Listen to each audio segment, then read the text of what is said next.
আবার বমি আসতেছে। কে বলছিল এই শহরে আসতে? মুনির, আমি সাজ্জাদ, ঢাকা থেকে। আমার তো দোস্ত ফেসবুকে এখন নাই, সো ওইভাবে কারোর সাথে যোগাযোগও নাই। মুনির, আমি রাশিয়া যেতে চাই।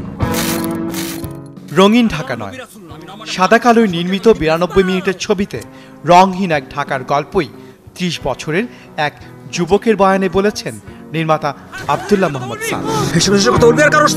কেন শুনবো আমি তোমার কথা? কেন শুনবো আমি তোমার কথা?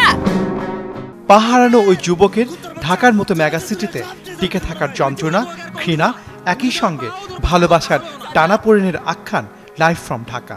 অনেক রঙিন করে আমরা আসলে ঢাকাকে দেখাইনি, যার কারণে আসলে লাইভ ফ্রম ঢাকা হলো ব্ল্যাক অ্যান্ড হোয়াইট।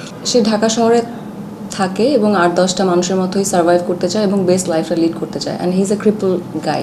কীভাবে সে সার্ভাইভ করবে, সে কি আরও বেটার লাইফের জন্য বাইরে চলে যাবে, সে যেতে চায়, কিন্তু ঢাকার সাথে তার আবার একটা অ্যাটাচমেন্টও আছে, এক ধরনের লাভ হেট রিলেশনশিপ।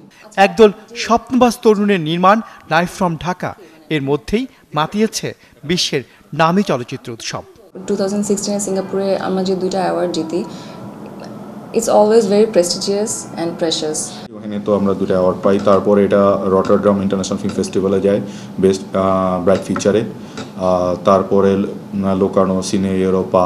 এছাড়া তো আমরা ইন্টারন্যাশনালি ধরেন ভ্যারাইটির মতো পত্রিকায় আমাদের 2-3বার রিভিউ করছে। আমরা তো মানে খুবই হ্যাপি। তুমি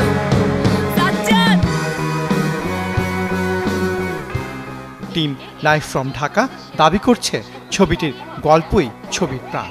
সেই আত্মবিশ্বাসী তারা ছবিটিকে ঢাকায় মুক্তি দিচ্ছেন। তো এই সময়ের প্রেক্ষাপটে এটা আমাদের দেশের, আমাদের সিটির গল্প। অনেক বেশি প্রমোশন করছি তাও না, আমাদের একটাই ট্রাস্ট আছে, আমাদের মানুষজনই আমাদের ছবির কথা বলবে। বাট অন্যভাবে বলতে গেলে ছবি কথা বলবে। মনে হয় না যে একই ধরনের ফিল্ম আসলে দেখতে চায়। আমার অডিয়েন্স আসলে বিভিন্ন ধরনের ফিল্মই আসলে মানে টেস্ট করতে চায়। ঢাকার দর্শক ঢাকার এই যুবকের গল্পের সঙ্গে একাত্ম হবেন, ছবির শক্তিকে আবিষ্কার করবেন, এমনটাই আশা টিম লাইভ ফ্রম ঢাকার। পার্থ সঞ্জয়, 71, ঢাকা।